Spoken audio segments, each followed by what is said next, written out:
జ్ఞాన చైతన్య ప్రసారం. నమస్కారం. మన ధర్మం కార్యక్రమానికి స్వాగతం. ఇవాళ మన ధర్మం కార్యక్రమంలో మన ధర్మ సందేహాలను నివృత్తి చేసేందుకు మనతో పాటు ఉన్నారు ప్రముఖ ఆధ్యాత్మికవేత్త బ్రహ్మశ్రీ బుర్రా భాస్కర్ శర్మ గారు. గురుగారు నమస్కారం. నమస్తే అమ్మ. గురుగారు, ఈ రోజు నుంచి తిరుమలలో వసంతోత్సవాలు ప్రారంభమవుతున్నాయి. దైవ స్వరూపాలకు వసంత వేడుకలు నిర్వహించడంలో ఆంతర్యం ఏమిటి? వసంత ఋతువు ప్రారంభం చైత్రమాసంతో ప్రారంభమవుతుంది. శిశిర ఋతువు ఫాల్గుణ మాసంతో అయిపోతుంది. ఫాల్గుణ మాసంలో శిశిర ఋతువులో ఆకులన్నీ రాలిపోవటం, చెట్లు మూడులుగా ఉండటం జరుగుతుంది. వసంత ఋతువులో చికిత్సటం, మరల వాటికి ప్రాణం వచ్చి జీవం పోసుకుంటూ ఉంటాయి. ప్రకృతి మొత్తం జీవం పోసుకునేటువంటి దివ్యమైనటువంటి ఋతువు ఈ వసంత ఋతువు. ఆ కారణం చేత ఆ ప్రకృతి జీవం పోసుకునేది కూడా సక్రమమైనటువంటి జీవనాన్ని పొందాలి అనేటువంటి ఆలోచనతో భగవత్ సేవ చేసినట్లయితే ఆ సక్రమమైనటువంటి జీవనాన్ని మనం పొందుతాం. కనుక ఈ వసంత ఋతువులో ఆ దివ్యమైనటువంటి వసంతోత్సవం కనుక భగవంతునికి చేసినట్లయితే ఆ భగవంతుడు ఆనందాన్ని పొంది మనకందరికీ కూడా ఓ వసంత తత్వాన్ని ఇవ్వటానికి, ఋతువులలో గొప్పదైనటువంటిది రాజుగా చెప్పబడేటువంటిది ఈ వసంత ఋతువే. వసంత ఋతువులో కూడా ఏ విధమైనటువంటి కష్టము మనకు లేకుండా ఉండాలి అంటే కేవలం భగవదారాధన తప్ప ఇంకొక మార్గం లేదు. అందుకని ప్రారంభంలోనే ఆ వసంత ఋతువులోనే తిరుమల ఈ కలియుగ వైకుంఠం, సాక్షాత్తు విష్ణుమూర్తి అక్కడ నివసించి ఉన్నటువంటి ప్రదేశం. కేవలం ఒక విగ్రహం మాత్రమే అక్కడ ఉండలేదు, భగవంతుడు అక్కడ ఉండి తీరాడు. ఆ కారణం చేత ఆ స్వామికి వసంతోత్సవం కనుక చేసినట్లయితే యావత్ భూమండలంలో ఉండే మానవ జాతి మొత్తం, ఒక్క భారతదేశమే కాకుండా ఇతర దేశాలకు కూడా దివ్యత్వాన్ని కల్పించడం కోసం అనేక ప్రాంతాలలో ఉన్న ప్రజలంతా వసంత ఋతువు యొక్క దివ్యమైన వసంత తత్వాన్ని పొందడం కోసమే ఆ భగవంతునకు వసంతోత్సవాలు చేస్తారు. ఇది దాని ఆంతర్యం. కేవలం వసంతాన్ని మనం పొందాలి కనుక అది కారణం. గురుగారు, మనకి రామాయణం, భారతం, భాగవతం, భగవద్గీత ఇవన్నీ ఉండగా అష్టాదశ పురాణాల ఆవశ్యకత ఏమిటి? అష్టాదశ పురాణాల ప్రత్యేకత ఏంటి? ప్రతి ద్వాపర యుగ అంతంలో ఒక వ్యాసుడు అవతరిస్తాడు. ఇప్పుడు మనకు అష్టాదశ పురాణములను అందించినటువంటి వ్యాసుడు 27వ వాడు. ఇప్పటికీ 27 మహాయుగాలు జరిగిపోయినాయి. 28వ మహాయుగంలో వచ్చిన ద్వాపర యుగ అంతంలో వ్యాసుడు ఈ అష్టాదశ పురాణములను మనకు అందించాడు. ఈ వ్యాసుడు కేవలం అష్టాదశ పురాణములే కాదు, అష్టాదశ ఉపపురాణములు కూడా అందించాడు. మొత్తం 36 పురాణములు ఉన్నాయి. ఇంకా ఉపోప పురాణములు కూడా 7 ఉన్నాయి అని చెబుతున్నది సాహిత్య ప్రపంచం, పురాణ ప్రపంచం కూడా. అయితే ఈ 18 పురాణములు చదవడానికే మన ఆయుర్దాయం చాలదు. అంతవరకు సత్యమైనటువంటి విషయం. ఎందుకు ఇచ్చారు? రామాయణ, భారత, భాగవతాలు ఉన్నాయి కదా, ఈ 18 పురాణాలు ఎందుకు ఇవ్వవలసి వచ్చింది అంటే ఒక్కొక్క విషయాన్ని గురించి ఒక పురాణంలో ఆయా అవతార తత్వాన్ని గురించి తెలియజేశాడు వ్యాస భగవానుడు. మొత్తం ఎన్ని అవతారాలు ఉన్నాయి అనేది భాగవతంలో మనకు 22 అవతారాలు ఉన్నాయి అని ఒక వాదము, లేదు 21 ఉన్నాయి అని మరొక వాదం ఉన్నది. ఈ వాదాల సంగతి ప్రక్కన పెడితే 22 అవతారాలు ఉన్నాయి అనుకుందాం. ఒక్కొక్క అవతారము, ఆ అవతారం యొక్క విశిష్టత, దాని విశ్లేషణ కోసం 18 పురాణములు రాయవలసి వచ్చింది. ఆయా అవతారములలో ఆ భగవంతుడు ఏ నిర్ణయం చేశారు, ఆ అవతారాన్ని పొంది ఏమి బోధించారు. ప్రత్యేకమైన వరాహ అవతారం ఉన్నది, దాని యొక్క ప్రాశస్త్యం. వామన అవతారం ఉన్నది, దాని ప్రాశస్త్యం. నారద అవతారం ఉన్నది, దాని ప్రాశస్త్యం. నారదుడు దేనికోసం? నారదుడు కూడా భగవంతుని యొక్క అవతారమే. ఆ కారణం చేత నారదుని అవతారం యొక్క విశిష్టత ఏమి, రామావతారం విశిష్టత ఏమి, కృష్ణావతారం యొక్క విశిష్టత ఏమి, ఇట్లా ఒక్కొక్క అవతార విశిష్టతను తెలియజేయటం కోసం ఆయా పురాణములు అందించవలసిన ఆవశ్యకత వచ్చింది. ఒక్కొక్క అవతారం ఒక్కొక్క లక్ష్యాన్ని పెట్టుకుంటుంది. భగవద్గీతలో అయితే ధర్మ సంస్థాపనార్థాయ సంభవామి యుగే యుగే అని చెప్పారు. ఆ ధర్మాన్ని ఏ విధంగా భగవంతుడు స్థాపించాడు అనేటువంటిది మనకు ప్రత్యేకంగా కావాలి. ఆ ధర్మాన్ని భగవంతుడు ఎలా ఆచరించి మనకు ఆ ధర్మ గ్లాని కలగకుండా చూచారు అనేది తెలుసుకుంటే ఆ భగవంతుడు ఆచరించినటువంటి ధర్మాన్ని మనం కూడా ఆచరించేటువంటి అవకాశం ఉంటుంది. కనుక ఆ స్థితిని తెలియజేసుకోవడం కోసం ఆయా అవతార విశేషాలు చెప్పడం కోసం దాన్ని అనుసరించి అనేకములైన ధర్మాలు ఉన్నాయమ్మ. ధర్మములు కోకొల్లలు, మనకు తెలిసినంత మాత్రమే ధర్మం కాదు. అనంతో వై వేదాహ అని చెప్పబడింది సూత్రం. అనంతో వై వేదాహ అంటే వేదములు అనంతములు అయినటువంటివి. అనంతములైనటువంటి వేదములు ధర్మములను కూడా అనంతముగానే చెప్పినాయి. కొద్దిగా చెప్పి ఇదే ధర్మం, ఇంతకన్నా ఇంకేమీ లేవు అనుకునేటువంటి అవకాశం లేదు. మనకు తెలిసింది కూడా పరిపూర్ణంగా తెలియదు ఇప్పటి వరకు కూడా. ఆ వేదాలన్నీ శోధించినటువంటి వారు ఎవరు? ఆ ఉన్నటువంటి వాటినే ఈ కలియుగంలో ఉండే మానవులకు ఎంతవరకు వాళ్ళు ఆచరించగలుగుతారో అంతవరకు కావలసినటువంటి వేదములను 4 భాగాలుగా చేసి ఆ 4 భాగాలను తన శిష్యులు 9 ద్వారా లోకంలో ప్రచారం చేశాడు వ్యాసుడు. ఇంకా ఇవి కాకుండా ఇంకా వేదములు ఎన్నో ఉన్నాయి. ఆ కారణం చేత ఆయా వేదములలో ఉండేటువంటి ధర్మములను మనకు అందించాలి. కనుక ఒక్కొక్క పురాణములో ఆయా అవతారాన్ని అనుసరించి కొన్ని ధర్మాలు, ఇంకొక పురాణంలో కొన్ని ధర్మాలు, ఇంకొక పురాణంలో మరికొన్ని ధర్మాలు, అట్లా 18 వాల్యూమ్స్ అవి. వాటికి ఒక్కొక్క వాల్యూమ్కి ఒక్కొక్క పేరు పెట్టాడు ఆయన. ఆ పేరుతో ఉన్నటువంటి పురాణములు ఇవన్నీ కూడా ధార్మిక గ్రంథాలు. ఆ ధార్మికమైనటువంటి గ్రంథాలను అన్నిటినీ ఎవరైతే అవలోడనం చేయగలుగుతారో వాళ్ళు ధర్మమూర్తులుగా చెప్పబడతారు. అలా లోకంలో కలియుగంలో ఒక్కడైనా దొరక్కపోతాడా అనే ఆశతో కష్టపడి 4 లక్షల శ్లోకాలతో 18 పురాణములు అందించారు వ్యాస భగవానుడు. కనుక కేవలం రామాయణ, భారత, భాగవత, భగవద్గీతలు మాత్రమే కాకుండా వీటిని అన్నిటినీ కూడా మనం తరచి చూడవలసిన ఆవశ్యకత తప్పక ఉన్నది. గురువుగారు, ఆరాధన, ఉపాసన ఈ రెండు ఒకటేనా, వేరు వేరా? ఆరాధన ఉపాసనలకు ఎటువంటి నియమాలు ఉన్నాయి? ఆరాధన, ఉపాసన ఈ రెండిటికి కొద్ది భేదం ఉన్నది. ఉపాసనను కూడా ఆరాధన అనవచ్చు, ఆరాధనను కూడా ఉపాసన అని అనవచ్చు. ఉపాసన అంటే అర్థం, ముందు వాటి భావం చెప్పుకుందాం. ఆరాధన అంటే అది తప్ప ఇంకొకటి లేదు అనేటువంటి విశ్వాసంతో దాని యందే దృష్టి కలిగి ప్రవర్తించడం అనేటువంటిది ఆరాధన. ఇంకొక వైపుకు మనస్సు వెళ్ళకూడదు. దృష్టి అంటే కేవలం మనోదృష్టి, నేత్ర దృష్టి కాకుండా. నేత్రాలు అనేకమైనటువంటి వస్తువులను చూడవచ్చు, కానీ మనస్సు మాత్రం దేని యందు ఉండాలి అంటే ఆ విషయమునందు మాత్రమే ఉండాలి. అలా కనుక ఉన్నట్లయితే దాన్ని ఆరాధన అంటాం. ఉపాసన అనబడేటువంటిది కేవలం మనస్సుతో చేసేటువంటిదే తప్ప బాహ్యంగా చేసేటువంటిది కాదు. కొంచెం తేడా ఉన్నది రెండిటికి కూడా.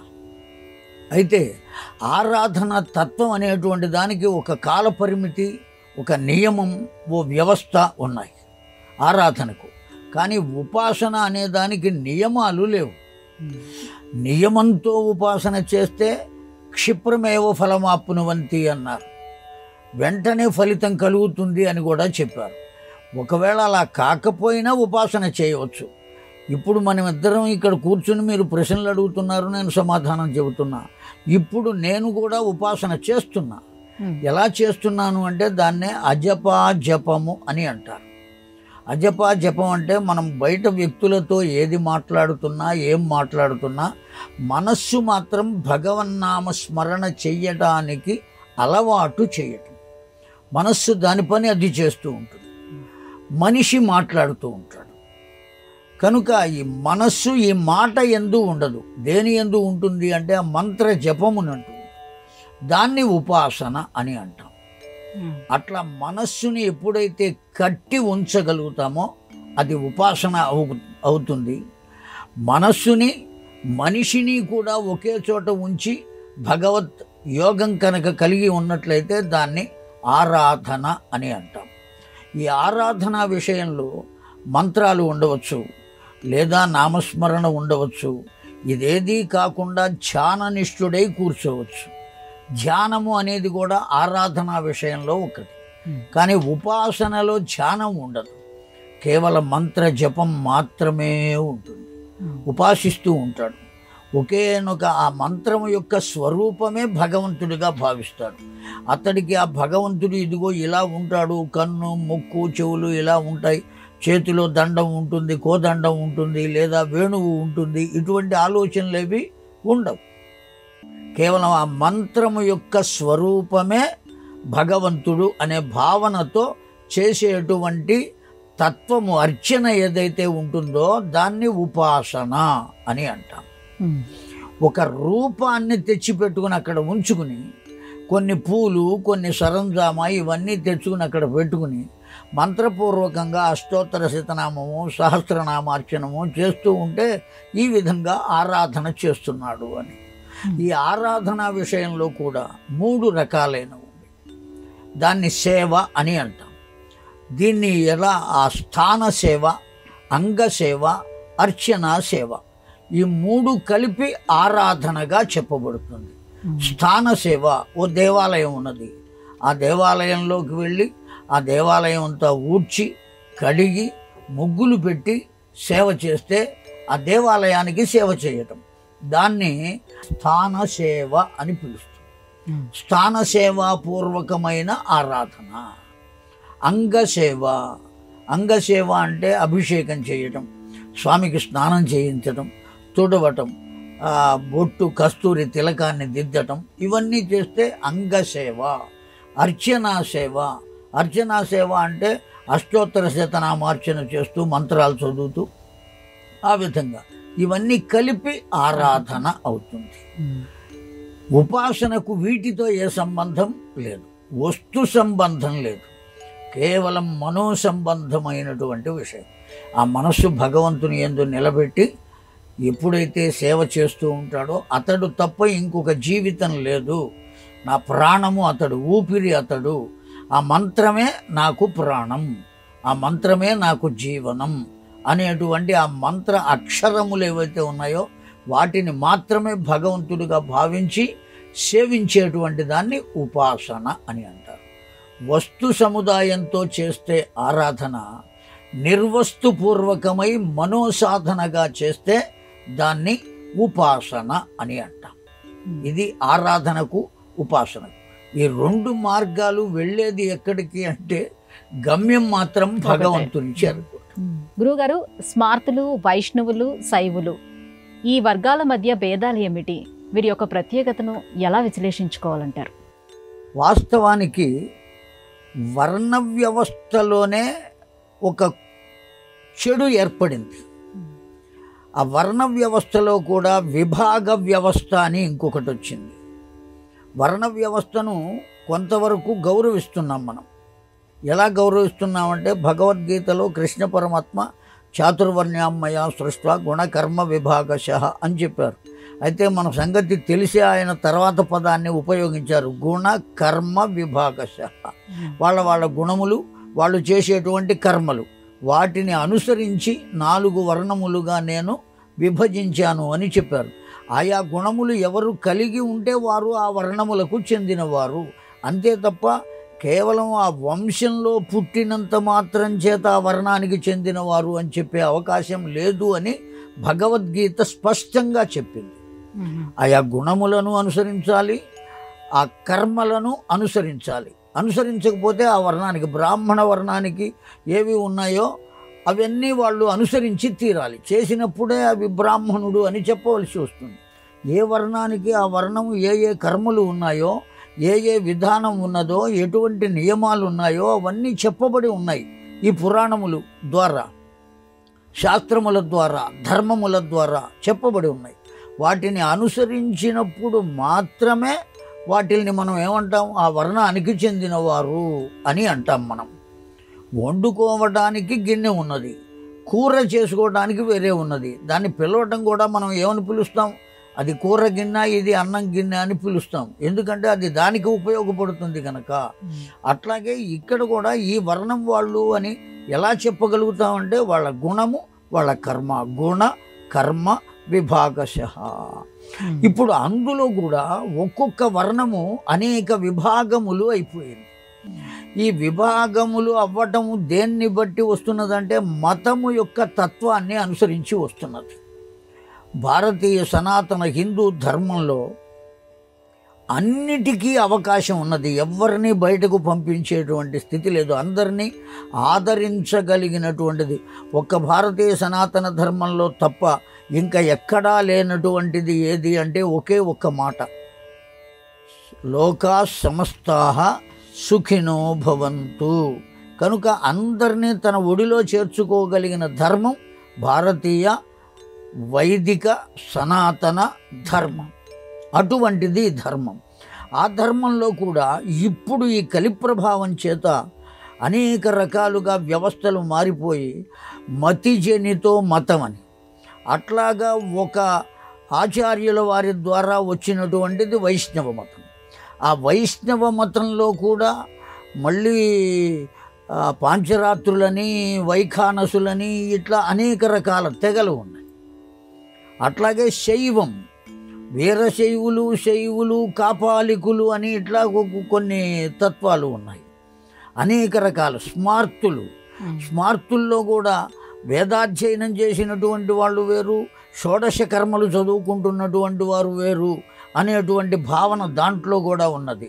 ఈ ఉన్న బ్రాహ్మణుల్లోనే ఇన్ని తెగలుగా మారిపోవటం అనేది వాస్తవానికి దురదృష్టం.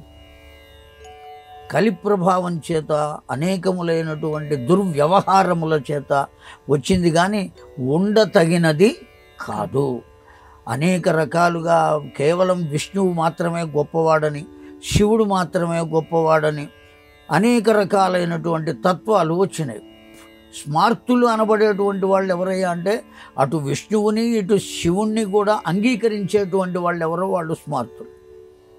ఇద్దరిని, వాళ్ళకు ఇద్దరిలో తేడా లేదు, కానీ ఒక విధమైనటువంటి తేడా ఉన్నది.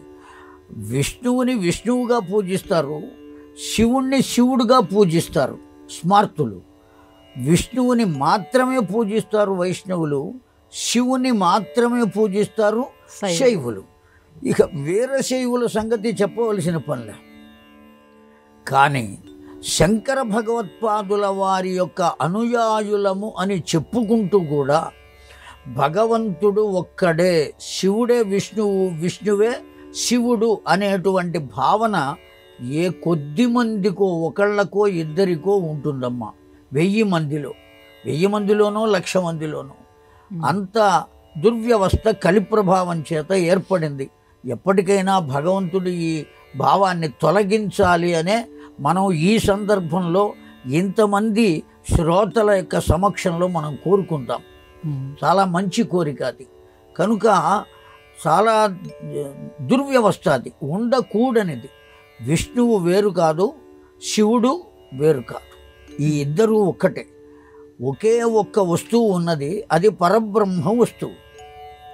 ఆ పరబ్రహ్మ వస్తువే సృష్టి చేయటం కోసం బ్రహ్మగా అవతరించాడు, స్థితి చేయటం కోసం విష్ణువుగా అవతరించాడు, లయం చేసుకోవటం కోసం శివుడుగా అవతరించాడు.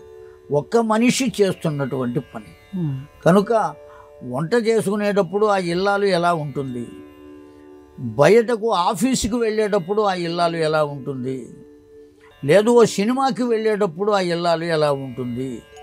ఒకే ఇల్లాలు ఒక్కొక్క వ్యవస్థలో ఒక్కొక్క తీరుగా ఎలా ఉంటుందో, ఒకే పరబ్రహ్మము సృష్టి చేయడానికి బ్రహ్మగా, స్థితి చేయడానికి విష్ణువుగా, లయం చేయడానికి పరమేశ్వరుడుగా అవతరిస్తే ఇన్ని రూపాలుగా ఉన్నటువంటి వాళ్ళను అర్చిస్తూ మనం ఎవరి ఇష్టమైతే వాళ్ళను అర్చించవచ్చు, అందులో దోషం లేదు.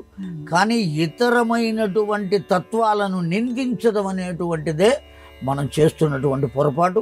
ఆ పొరపాటు జరగకుండా చూడవలసిందిగా ఈ వసంత ఋతువులో కళ్యాణం చేసుకుంటున్న, వసంతోత్సవాలు చేసుకుంటున్న వెంకటేశ్వరుణ్ణి నేనైతే ప్రార్థిస్తున్నా మనస్ఫూర్తిగా.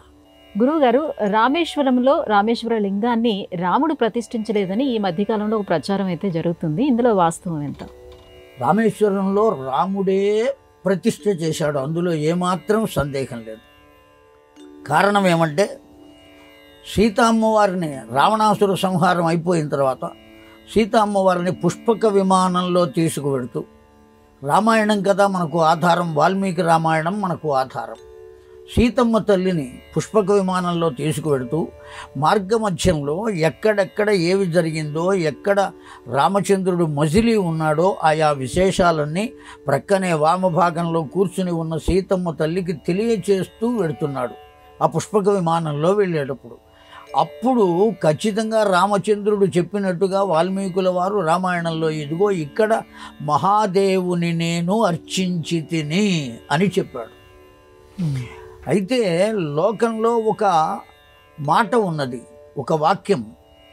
అతడు రావణాసురుణ్ణి సంహరించాడు గనుక, రావణాసురుడు బ్రాహ్మణ వంశ సంజాతుడు గనుక, బ్రహ్మహత్యా పాతకం వచ్చింది గనుక రామచంద్రునకు ఆ బ్రహ్మహత్యా పాతకాన్ని పోగొట్టుకోవడానికి శివలింగ ప్రతిష్ఠ చేశాడు అనేటువంటిది ఒక అపప్రథ. అది ఉండవలసింది కాదు. వాస్తవానికి సేతుబంధనం కన్నా ముందే అక్కడ లింగ ప్రతిష్ఠ చేశాడు. సేతుబంధనానికి ముందే ఆ సముద్రపు ఒడ్డున అతడు లింగ ప్రతిష్ఠ చేశాడు. ఆ లింగ ప్రతిష్ఠ అంతేగాని సీతమ్మ తల్లి ఆంజనేయ స్వామిని పంపించింది లింగాన్ని తీసుకురమ్మనమని, ఆ లింగాన్ని తీసుకురావడం ఆలస్యం అయితే ఇసుకతో లింగం చేశారు, ఇవన్నీ కాదండి. అతడు ఆ ప్రారంభంలోనే, యుద్ధ ప్రారంభంలోనే తన ఇష్ట దైవమైనటువంటి పరమేశ్వరుణ్ణి అర్చించాడు. ఆ లింగమును ఎప్పుడు ప్రతిష్ఠ చేశాడయ్యా అంటే యుద్ధానికి ముందే ప్రతిష్ఠ చేశాడు, అంతేగాని రావణాసురుడు సంహరించిన తర్వాత చేసింది కాదు. చేశాడా లేదా అనేటువంటి సమస్యకు ఆధారం రామాయణమే చెబుతోంది. ఇక్కడ నేను మహాదేవుని అర్చించాను అని ఆ లింగాన్ని చూపించాడు. దేవాలయాన్ని తరువాత వచ్చినటువంటి రాజులు వాళ్ళు కడితే కట్టుండవచ్చు, కానీ లింగాన్ని మాత్రం ఎవరు ప్రతిష్ఠ చేశారు అంటే రామచంద్రుడే ప్రతిష్ఠ చేశాడు. అది రామేశ్వర లింగము అంటంలో ఏమాత్రం సందేహం లేదు. రామాయణాన్ని పరిపూర్ణంగా అర్థం చేసుకున్న పెద్దలు కూడా అదేదో రాముడు శివలింగ ప్రతిష్ఠ చేశాడు అంటే రాముడికి తక్కువైపోతుంది అనే భావన చేత భావించి చెబుతున్నారే తప్ప, లింగ ప్రతిష్ఠ చేసినంత మాత్రం చేత రామతత్వం రాముడికి ఎక్కడికి పోదండి, కొద్దిగా కూడా పోదు. ఒక మనిషిని గొప్పగా చూపించినంత మాత్రం చేత చూపించిన వాడి గొప్పతనం పెరుగుతుంది కానీ తరగదండి. అంతే తప్ప తనను గొప్పవాడిగా చేసుకోవడం కోసం ఇతరులని నిందించడం అనేది పొరపాటైన విషయం. ఈ ఖచ్చితంగా రాముడే ప్రతిష్ఠ చేశాడు, అది రామేశ్వర లింగమే, అందులో ఏమాత్రం సందేహం లేదు. గురుగారు, ఇవాళ మన ధర్మం కార్యక్రమంలో మాకు వచ్చినటువంటి ఈ ధర్మ సందేహాలన్నీ కూడా నివృత్తి చేసినందుకు ధన్యవాదాలండి. శ్రీమాత్రే నమః. ఇది ఇవాళ మన ధర్మం కార్యక్రమం. రేపటి మన ధర్మం కార్యక్రమంలో మళ్ళీ కలుసుకుందాం. నమస్కారం. ఈ కార్యక్రమాన్ని తిరిగి చూడాలనుకుంటే www.youtube.com/@ETV Life Spiritual లో చూడవచ్చు.